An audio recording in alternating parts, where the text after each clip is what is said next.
sommes dans les locaux du Pôle emploi d'Arcachon, l'Atteste Bassin Val-de-l'Air, parce qu'une opération est en train d'avoir lieu actuellement, tout à fait originale et innovante. Nous sommes avec le directeur qui va... Bonjour monsieur. Bonjour. Vous pouvez peut-être nous expliquer ce qui est en train de se passer en ce moment?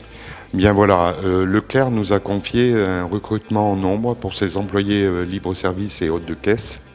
Et nous avons déployé l'offre de service de Pôle emploi qui s'appelle la méthode de recrutement par simulation, MRS. Donc là, on est sur l'évaluation des candidats par rapport à leur habileté à tenir le poste et pas seulement sur le curriculum vitae. Est-ce que ça arrive souvent que des entreprises vous demandent, vous confient complètement un recrutement? Tout à fait. Depuis le début de l'année, nous nous sommes occupés de plusieurs enseignes, notamment Flunch Biganos, qui nous a confié avec cette offre de service Pôle emploi son recrutement. On a Benel Manustock, à venir McDonald's au mois d'août avec également la mise en place de cette méthode de recrutement par simulation. Est-ce que c'est une évolution de Pôle emploi, ça? C'est de complètement faire le recrutement? C'est pas une évolution, ça existe depuis très longtemps, mais en ce moment et compte tenu de la situation économique, nous mettons tout en œuvre pour faire notre travail d'intermédiation entre le demandeur d'emploi et l'entreprise. Et là, on est vraiment dans ce cadre-là. Merci.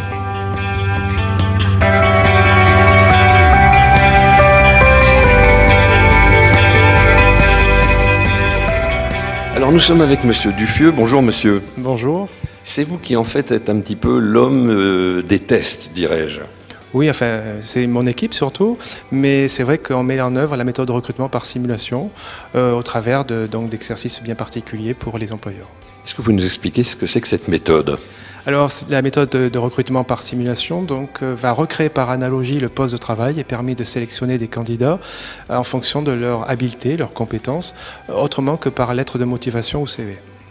Voilà, c'est là, ça supprime en fait le côté anonyme du CV et surtout on rentre dans le réel. Là. On voit si la personne est adaptée à un poste ou pas, c'est ça? C'est ça, par analogie, donc le poste de travail, pendant une demi-journée, ils vont travailler sur une mise en situation en fait, avec des consignes et on va évaluer leur capacité à travailler sous tension, à répondre à des consignes simples, à respecter des normes, à travailler en équipe, à savoir rendre la monnaie, savoir réagir face à une situation un peu de stress.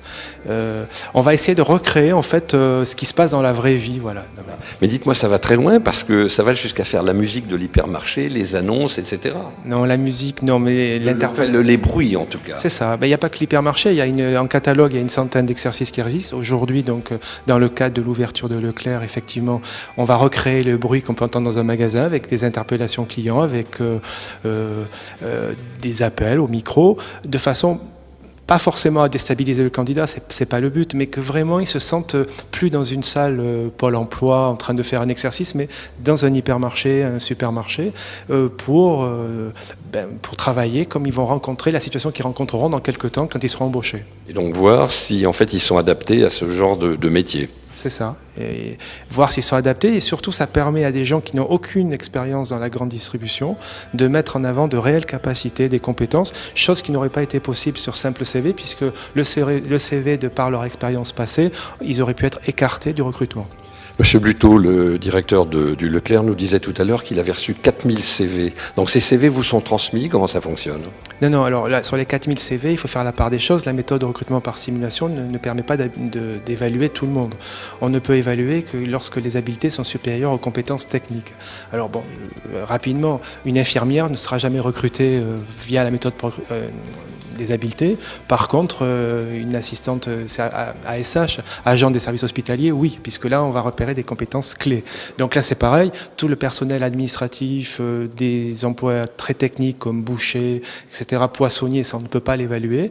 Donc, on a les candidats qui ont postulé sur les postes d'employés libre-service et de caisse. Voilà. Donc, on évalue ces gens-là. Ça ne fait pas 4000, mais ça fait quand même déjà beaucoup de monde. Merci, monsieur. Je vous en prie.